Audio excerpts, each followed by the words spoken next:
Hey, hello everyone. Welcome back to my channel. Today we will be solving the problems of cable. ठीक है? तो cable के problems में क्या दिया रहता है पहले हम देख लेते हैं. Mostly if I tell you in brief तो इन क्वेश्चंस में हमेशा हमें तीन चीजें पूछी होती है. एक तो आपको निकालने के लिए बोलते हैं रिएक्शन कंपोनेंट्स. ठीक है, जो भी आपको सपोर्ट दिया रहता है उसके लिए. दूसरी चीज तो आपको बोलते हैं सैग या डिफ्लेक्शन. ठीक है, आपको निकालने बोलते हैं किसी भी पॉइंट के लिए. अगर इसका दिया हो तो ये निकालने बोलेंगे, या फिर इधर ये दिया रहेगा ये निकालने बोलेंगे. ठीक है. तीसरी चीज आपको पूछते हैं maximum tension in cable segment किस में है. ठीक है. ओके. सो अभी इस क्वेश्चन में क्या दिया है वो समझते हैं. Cable ABCD supports two loads 6 kilo newton 10 kilo newton at B and C as shown in figure. ठीक है. तो यहाँ पे हम देखेंगे तो बी पे 6 किलो न्यूटन का लोड है, सी पे 10 किलो न्यूटन का लोड है. If H B is 1.8 metre, मतलब हमें ये वाला डिस्टेंस की वैल्यू दी हुई है. ठीक है. तो ऐसा इससे आपको दो में से किसी एक की वैल्यू दी रहेगी, दूसरी आपको निकालना है. तो determine H C and reaction components at A and D. सबसे पहले अब हम क्या करेंगे, पहले तो हम जो भी गिवन सपोर्ट है, हमें क्या चाहिए, रिएक्शन कंपोनेंट चाहिए, राइट. तो उसके लिए कौन से सपोर्ट पे कौन सी रिएक्शन कितनी आएगी वो निकालना पड़ेगा पहले. तो ये वाला जो सपोर्ट होता है ना, जो हमें ए पे और डी पे दिखाई दे रहा है, इस सपोर्ट को हम कहते हैं हिंज सपोर्ट. ठीक है. For this support the number of reaction is always 2. ठीक है. तो यहाँ पे हम दो रिएक्शन दिखाएंगे. ए के लिए एक्स कंपोनेंट बना A X and second component बना ए वाई. सिमिलरली डी के ऊपर दो रिएक्शन कंपोनेंट्स आएंगे D X and D Y. Usually what we assume is away from the joint. ये जो रिएक्शंस होती है वो हम फॉर केबल कंसिडर करते हैं. If you take it towards the point कोई प्रॉब्लम नहीं है. आपका आंसर अगर प्लस आता है मतलब आपका अजम्पशन ओके है, अगर आंसर नेगेटिव आता है मतलब आपका अजम्पशन रॉन्ग है. ठीक है. So now let's solve it. सबसे पहले हम क्या करेंगे, step number 1 for these questions is always apply condition of equilibrium. Okay. So सबसे पहले हम कंडीशन ऑफ इक्विलिब्रियम अप्लाई करेंगे. If I apply summation of F of x is equals to zero. F of x zero में क्या क्या है देखो, D x right word है तो positive, A X leftward है तो negative. Only these two forces I can see. So this will make it as D X minus A X equals to 0. Okay. So this will give us a relation that dx is equals to kx. I'll be calling it as equation number 1. Why? Because अभी और कोई horizontal force हमारे पास नहीं है, तो इसको हम equation का नंबर दे देंगे. Now I'll have to go for the second condition of equilibrium. अब अगर मैंने summation f of y लगाया तो देखिए ये दोनों unknown है, right? I can't get the answer. So what I'll do is I'll take moment about any one of the points. ठीक है? So I'll go for the moment about point A. So apply summation m about point A is equals to 0. I'll apply my second condition of equilibrium. Once I do that, I'll take moment one by one. So A X and A Y तो A से ही पास हो रहे हैं, तो movement हो गया 0. Then we will go for six. Six का movement about point है, कैसे जाएगा देखो, क्लॉकवाइज. क्लॉकवाइज है मतलब negative, right. Anti clockwise positive. ये साइन कन्वेंशन हम फॉलो करते हैं. सो फ्रॉम दैट परस्पेक्टिव ये ऐसे जाएगा, मूवमेंट जनरेट करेगा. डिस्टेंस कितना आएगा, 3 का, right. Once we see for this 10, ये भी देखिए अबाउट द पॉइंट कैसे लेते हैं मूवमेंट आप, from the force towards the point and in the direction of distance. तो वो ऐसे जाएगा, तो ये भी आएगा आपका क्लॉकवाइज मतलब माइनस. और at the time of 10 distance कितना आना चाहिए, ये पूरा distance, right. So from that perspective हम लिख लेते हैं minus of 6 into 3 minus of 10 into 6. Moving ahead, अब डी एक्स का मूवमेंट तो अबाउट पॉइंट है तो यहीं से पास हो रहा है ना, line of action is passing through that point, तो 0 है. डी वाई का मूवमेंट के लिए आपको कैसे जाना पड़ेगा, एंटी क्लॉकवाइज, राइट. सो ये बनेगा आपका जो मूवमेंट आएगा वो आएगा plus of D Y into the total distance, right. क्योंकि यहाँ पे आपका पॉइंट है तो the total distance must be 3 + 3 + 3 that is 9 + 1 that is 10, right, equals to 0. So once we solve it no, from that we get an answer for D Y as 7.8 kilometre. Okay. So this is the answer for dy. एक बार हमको dy मिल गया. Now what we can do is, now if I apply summation f of y, so now apply summation f of y is equals to 0. f of y 0 apply किया तो क्या हो जाएगा देखिए, ए Y जो है अपवर्ड है तो पॉजिटिव, डी वाई भी अपवर्ड है तो positive, so plus of D Y minus of 6 minus of 10 equal to 0, right? अब once we put the value of dy over here, we get an answer for ay as 8.2 kilonewton. ठीक है, तो हमारे पास दो values आ गई, हमारे पास रिएक्शन कंपोनेंट की वैल्यू आ गई। ए वाई की वैल्यू हमारे पास आई 8.2, I write it over here 8.2 kilonewton. D Y की वैल्यू हमारे पास आ गई है as 7.8 kilonewton, right? Now to get the value of reaction component हमें ये वाले कंपोनेंट्स की वैल्यू लगेगी, राइट?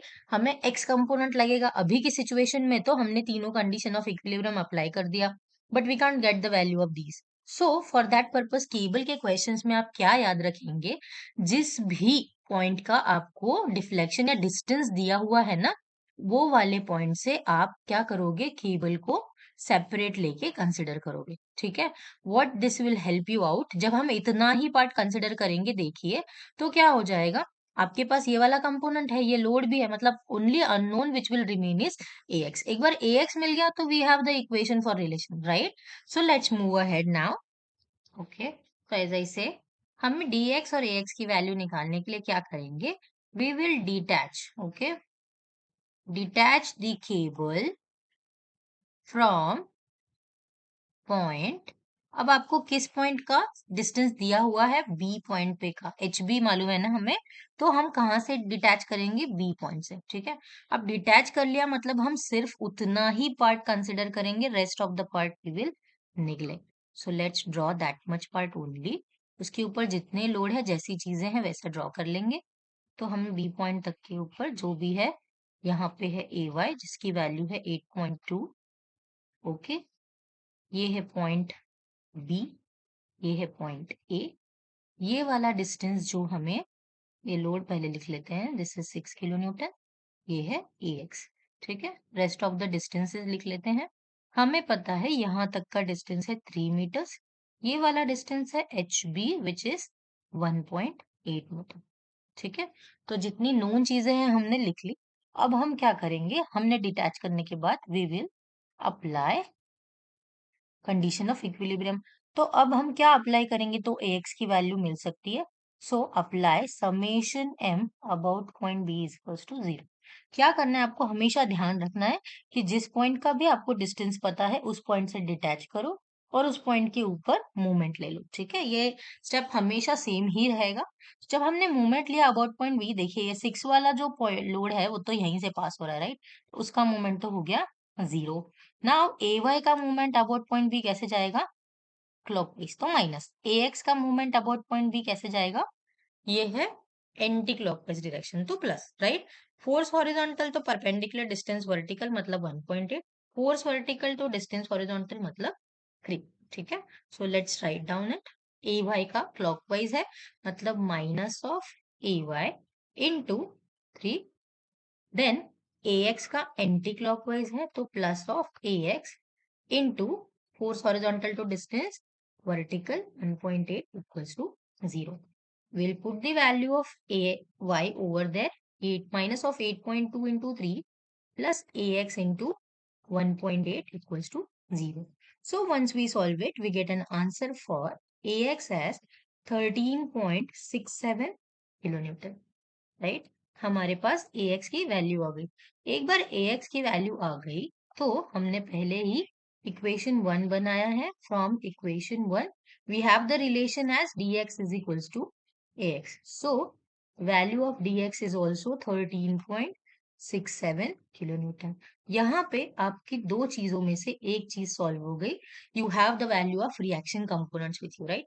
चाहिए तो हम यहाँ पे चेकआउट भी कर सकते हैं। हमने देखो इक्वेशन नंबर 1 दिया था dx is equals to ax, so that we have followed over here, जिससे हमें वैल्यू मिल गई हमारी दोनों कंपोनेंट की in x direction, this is dx, this is sorry ax और ds की।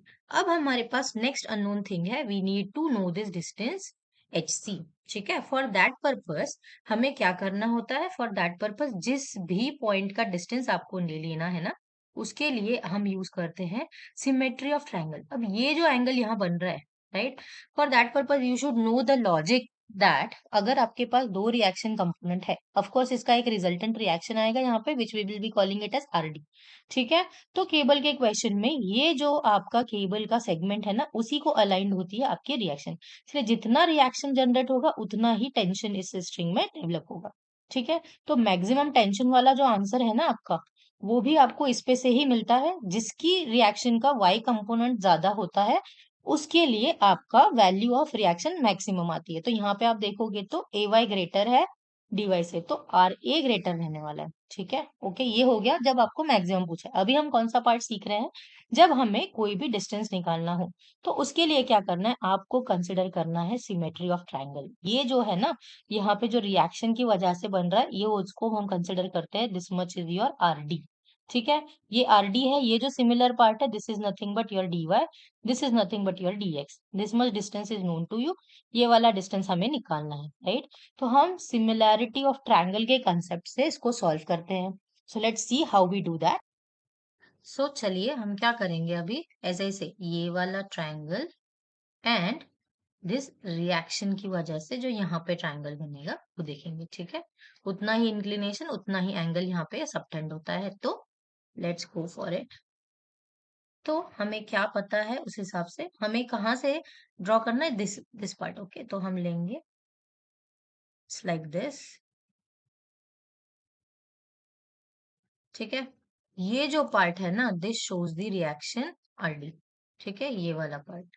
ओके, ये है पैरेलल टू योर dy, ये है dy, this is parallel to your dx, this is your dx। Okay, तो बेस्ड ऑन दैट हम यहाँ लिख लेते हैं, ये है हमारा dy, this is our dx। Okay, ये वाला डिस्टेंस आपको पता है 4 मीटर्स, ये डिस्टेंस तो अननोन है which is hc। Why we are doing so, similarity of triangle के कंसेप्ट से जितना एंगल है और जितनी रिएक्शन है इफ इट्स सेम, इसका मतलब कि by that concept if we take the ratio of two sides of triangle, this will be similar to the ratio of two sides of another triangle if these are similar triangle। तो by that concept, हाँ, अगर मैं इसके लिए लिखूं tan theta, ठीक है, tan theta for this triangle क्या बनना चाहिए हमारा, टेन क्या होता है, opposite upon adjacent, right. Opposite कितना है हमारा, अगर मैं फर्स्ट इसको फर्स्ट नेम दे दूं, इसे सेकंड नेम दे देते हैं। ठीक है, तो हमारा अपोजिट है एच सी, एडजेसेंट है 4। सिमिलरली इसके लिए हमारा अपोजिट है डी वाई, एडजेसेंट है dx। okay, now for that we have the value of dy and dx with us, so if I write it as hc by 4 is equals to, now dy is 7.8, okay, dx is 13.67। now once we equate this h, हम hc को यहाँ ले लेते हैं 4, if we take it on this side, so we get an answer for hc from this which is 2.28 meters। So here the question is been completed. अगर इसी चीज में एच सी की जगह हमें एच भी पूछा होता, एच बी की वैल्यू, राइट, तो हम ये वाली साइड ले लेंगे। ठीक है, क्या फर्क पड़ जाएगा वो केस में, वो केस में हमारा डायग्राम बनेगा लाइक दिस, ये रहेगा आपका A Y, this is your A X, this is your 3 metre and this is your H B. तो आपके पास ए वाई ए एक्स की वैल्यू है, ये डिस्टेंस भी है, तो जब आप रेशियो लेंगे एक ही अननोन बचेगा H B which you will get easily. ठीक है, तो this trick you need to follow for any of the thing, either this और दैट। सो यहाँ पे हमें क्वेश्चन में जो रिक्वायर्ड थिंग थी वो वैल्यू मिल चुकी है, हमारे पास है distance H C and we have the reaction components with us as well. So if you like my video please subscribe to my channel. Thank you.